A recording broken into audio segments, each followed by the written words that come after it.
আজিৰ প্ৰশ্নসমূহ। Question number 1। প্ৰথম অসমীয়া Sonet পুথিখনৰ নাম কি? অপশ্যন এ প্ৰিয়তমাৰ চিঠি, অপশ্যন বি মালচ, অপশ্যন চি বনকুঁৱৰী, অপশ্যন ডি চকুলো। ইয়াৰ শুদ্ধ উত্তৰটো হৈছে অপশ্যন বি মালচ। প্ৰথম অসমীয়া চনেট পুথিখনৰ নাম মালচ। Question number 2। অসমীয়া সাহিত্যত কোনজন কবিক পথাৰৰ কবি হিচাপে খ্যাত? Option A Hem Barua, option B Ram Gogoi, option C Amiya Kumar Das, option D Keshav Mahanta.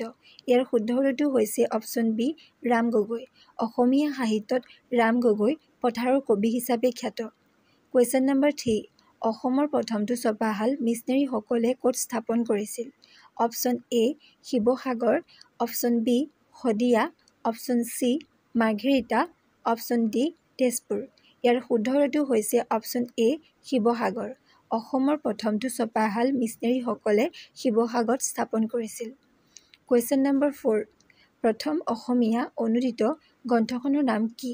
Option A জাতিকৰ যাত্ৰা, অপশ্যন বি প্ৰহ্লাদ চৰিত, অপশ্যন চি চৰিত পুথি, অপশ্যন ডি ৰামায়ণ। ইয়াৰ শুদ্ধ উত্তৰটো হৈছে অপশ্যন এ জাতিকৰ যাত্ৰা। প্ৰথম অসমীয়া অনুদিত গ্ৰন্থখনৰ নাম জাতিকৰ যাত্ৰা। Question number 5। অসমীয়া সাহিত্যত সাগৰ দেখিছা কবি হিচাপে কাক জনা যায়? Option A Devakanta Barua, option B Navakanta Barua, option C Jatindranath Duwara, option D Raghunath Choudhury. ইয়াৰ শুদ্ধ উত্তৰটো হৈছে অপশ্যন এ দেৱকান্ত বৰুৱা। অসমীয়া সাহিত্যত সাগৰ দেখিছা কবি হিচাপে দেৱকান্ত বৰুৱাক জনা যায়। Question number 6। টুচু পূজা কোনটো জনগোষ্ঠীয়ে পালন কৰে? অপশ্যন এ বড়োসকলে, অপশ্যন বি চাহ জনগোষ্ঠী, option C Koch Rajbongshi, option D Rabha. ইয়াৰ শুদ্ধ উত্তৰটো হৈছে অপশ্যন বি চাহ জনগোষ্ঠী। টুচু পূজা চাহ জনগোষ্ঠীসকলে পালন কৰে। Question number 7। 1975 চনত তলৰ কোনজন সাহিত্যিকে অসম প্ৰকাশন পৰিষদ বঁটা লাভ কৰিছিল?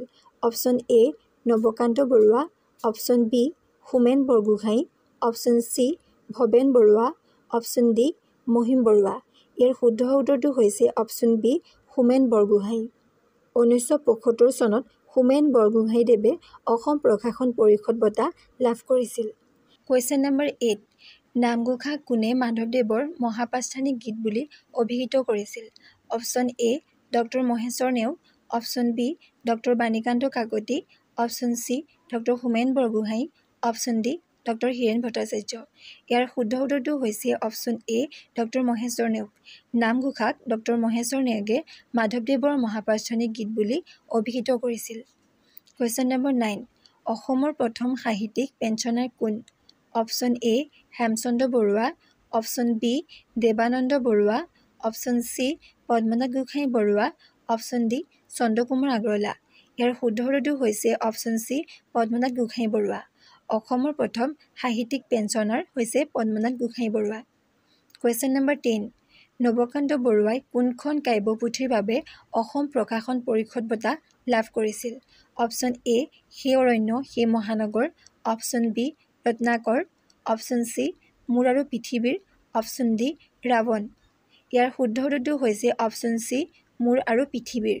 নৱকান্ত বৰুৱাই মোৰ আৰু পৃথিৱীৰ কাব্যপুথিখনৰ বাবে অসম প্ৰকাশন পৰিষদ বঁটা লাভ কৰিছিল। যদিহে মোৰ প্ৰশ্ন উত্তৰসমূহ আপোনালোকে ইম্পৰ্টেণ্ট বুলি ভাবে তেনেহ'লে মোৰ চেনেলটো আপোনালোকে ছাপোৰ্ট কৰি যাব আৰু লগতে এনেধৰণৰ ভিডিঅ'সমূহ যাতে পাই থাকে সেইবাবে আপোনালোকে মোৰ এই চেনেলটো ছাবস্ক্ৰাইব কৰি দিব। ধন্যবাদ।